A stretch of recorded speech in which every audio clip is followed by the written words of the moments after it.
Hello viewers, నమస్కారం. Welcome to లాడస్క్ channel.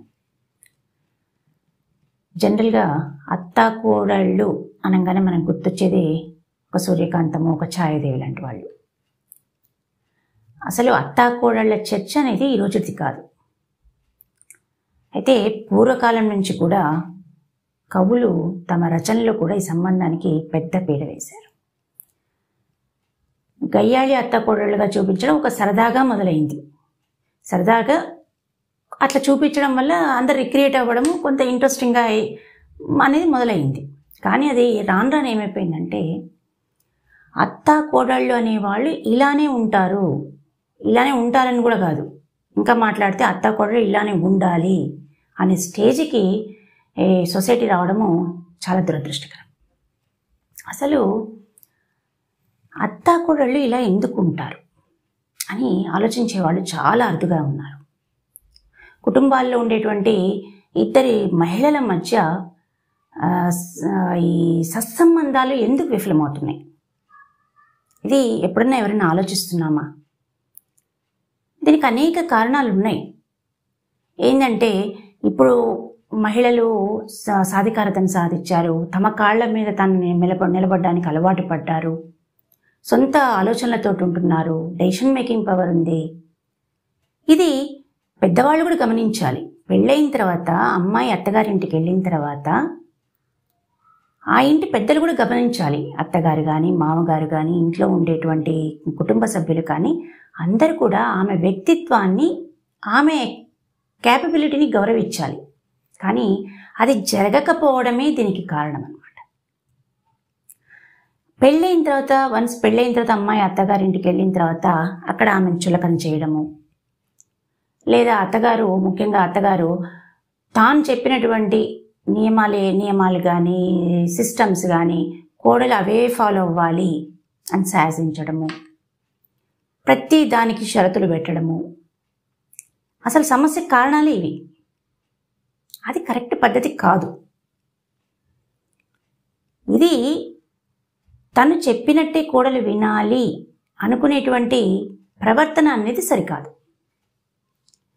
ఇక్కడ అత్తాకోడలు మనం గమనించాల్సింది ఏంటి? అత్తాకోడళ్ళ సంబంధము అనేది ఒక ఎంప్లాయీకి ఉండే సంబంధం కాకూడదు. అది అట్లా ఉందనుకోండి, ఆ ఇల్లు నరకంతో సమానమే, నరకంగా మారిపోతుంది. ముఖ్యంగా అత్తగారింటి వాళ్ళు కొడుకు కోడల్ని ఒకటిగా గుర్తించాలి. పెళ్ళైన తర్వాత కొడుకుని కోడల్ని ఒకటిగా గుర్తించాలి. తప్పనిచ్చి కొడుకు మనవాడు, కోడలు బయట నుంచి వచ్చిన అమ్మాయి అని ఎప్పుడు ఆ ఆలోచన వస్తుందో ఖచ్చితంగా వాళ్ళల్లో ఏంటంటే ఒక ఈగోయిస్టిక్ మెంటాలిటీ అనేది స్టార్ట్ అవుతుంది.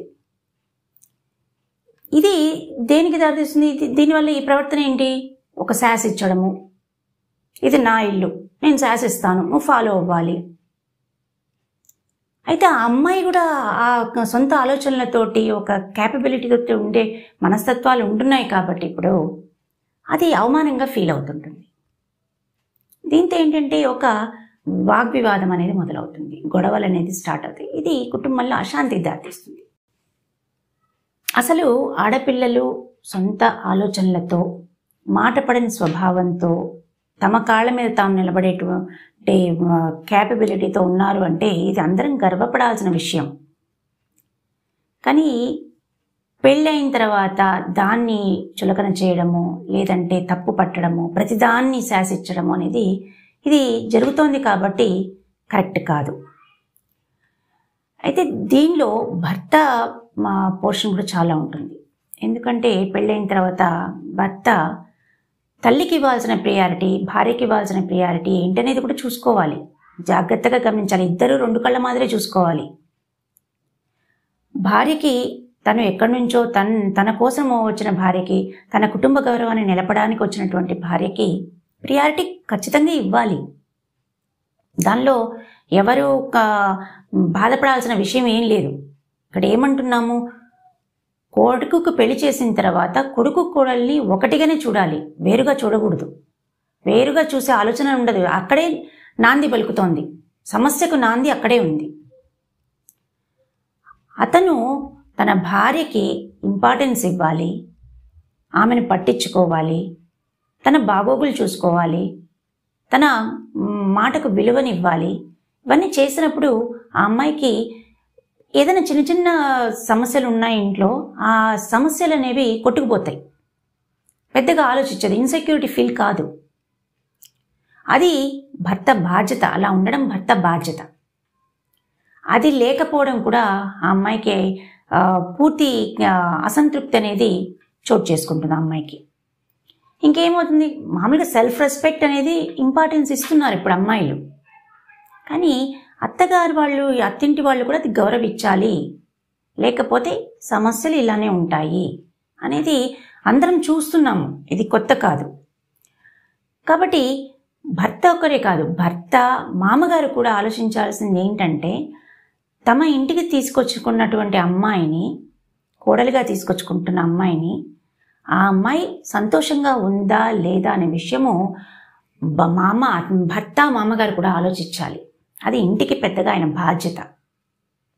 ఒకవేళ అమ్మాయి సంతోషంగా లేదు అని అంటే, ఎందుకు సంతోషంగా లేదు, దానికి కారణం ఏంటి, కారకులు ఎవరనేది కూడా ఆలోచించాలి.